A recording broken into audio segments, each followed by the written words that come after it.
जब से पड़ोसी देश बांग्लादेश में हिंदुओं का भयानक नरसंहार हुआ है, तब से भारत का हिंदू मतदाता तो अपने भविष्य को लेकर चिंतित है ही, साथ ही सैकड़ों विपक्षी सांसद एवं विधायक भी अपने राजनीतिक भविष्य को लेकर चिंतित हैं।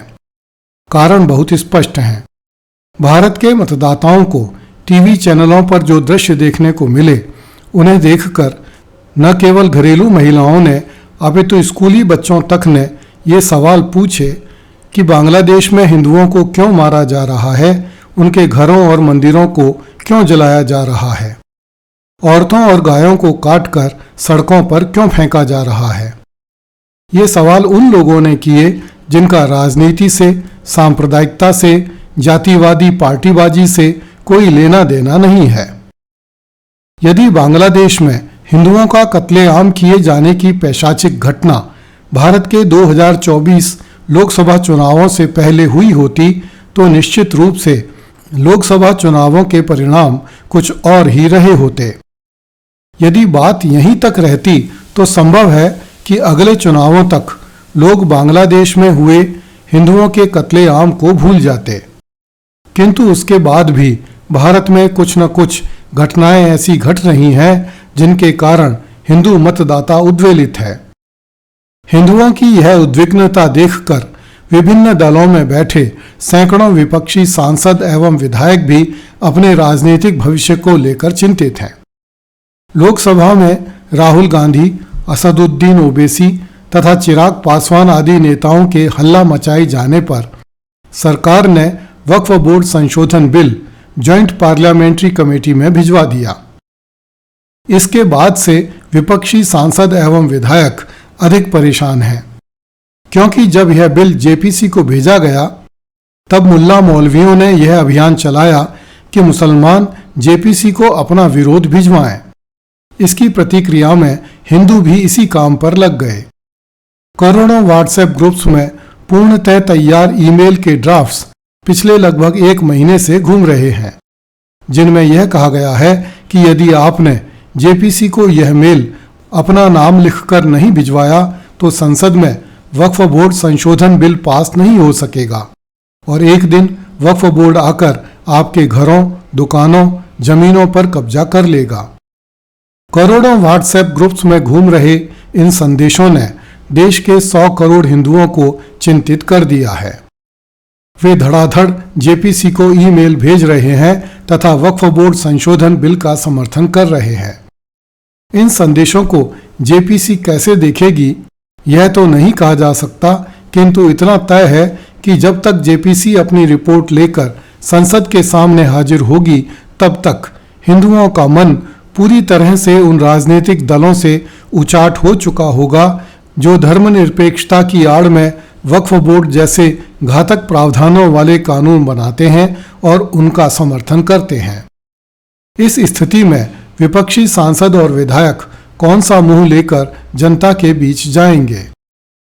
करोड़ों हिंदू व्हाट्सएप ग्रुप्स में खुलकर चिंता व्यक्त कर रहे हैं कि हिंदू अस्मिता के प्रश्न पर जो विपक्षी सांसद और विधायक हिंदुओं के साथ आकर खड़े नहीं होते, वे हमारे किस काम के हैं, हम उन्हें वोट क्यों दें, वे तो हमारी जमीनें, घर और दुकान सब लुटवा देंगे। 11 सितंबर को शिमला में अवैध मस्जिद के विरोध में हुए लाखों हिंदुओं के प्रदर्शन पर हिमाचल प्रदेश की कांग्रेस सरकार द्वारा करवाए गए लाठीचार्ज के दृश्य भी दिन भर टेलीविजन चैनलों पर चलते रहे।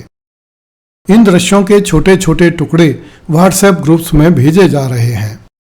ये सब ऐसी घटनाएं हैं जिनसे भारत का हिंदू मतदाता अब पछता रहा है कि जातीय नेताओं के बहकावों में आकर उन्होंने कांग्रेस, राजद तथा समाजवादी पार्टी जैसी तथाकथित सेक्युलर पार्टियों को वोट क्यों दिए, जो सेक्युलर होने की आड़ में वक्फ बोर्ड कानून में संशोधन नहीं होने दे रही।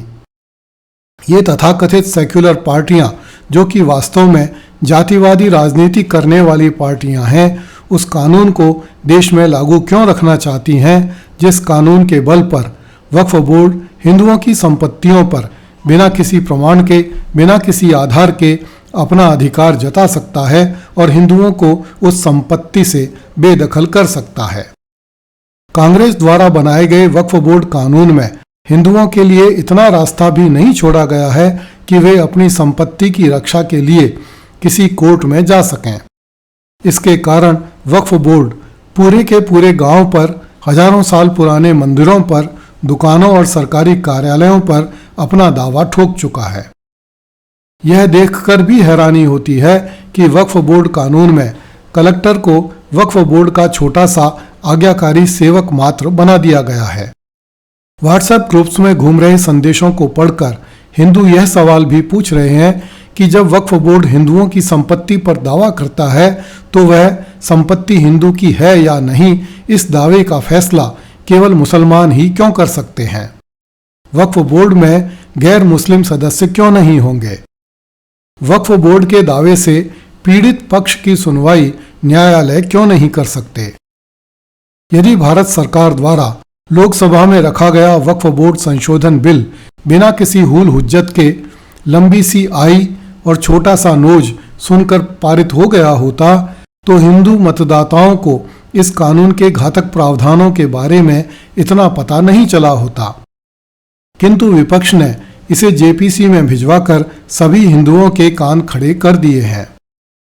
जब तक आम हिंदू को वक्फ बोर्ड कानून के प्रावधानों की बात पता नहीं थी, तब तक विपक्षी सांसदों एवं विधायकों को कोई खतरा नहीं था। किंतु अब आम हिंदू वक्फ बोर्ड कानून के भयानक पंजों एवं तीखे दांतों को अच्छी तरह पहचान चुका है।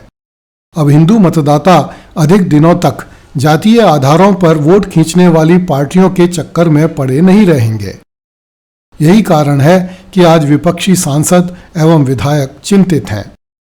हिंदू मतदाताओं, विपक्षी सांसदों एवं विधायकों की चिंता में जो कुछ कसर बाकी रह गई थी, उस कसर को राहुल गांधी अमेरिका में जाकर पूरी कर रहे हैं। विदेशी धरती पर पहुंचकर हिंदुओं के जख्मों पर नमक छिड़कने की सीख पता नहीं किसने राहुल गांधी को दी होगी। राहुल की इन देश विरोधी बातों से भी उनकी अपनी पार्टी के हिंदू सांसद एवं विधायक अवश्य ही असमंजस में होंगे। विपक्षी सांसद एवं विधायक अपने राजनीतिक भविष्य को लेकर कितने चिंतित हैं, इस बात का अनुमान इस तथ्य से ही लगाया जा सकता है कि लोकसभा चुनाव 2024 के बाद बीजू जनता दल के 2 सांसद राज्यसभा से इस्तीफा देकर भाजपा में शामिल हो चुके हैं तथा वाईएसआर पार्टी के 2 सांसद राज्यसभा से इस्तीफे देकर टीडीपी में चले आए हैं। शिमला की अवैध मस्जिद के खिलाफ कांग्रेस के ही एक मंत्री ने विधानसभा में मामला उठाया तथा कांग्रेस की सेक्युलर नीति की आड़ में चली जा रही चाल का विरोध किया। यह सब इसके लिए ताकि उनका राजनीतिक भविष्य अधर में न रहे। धन्यवाद।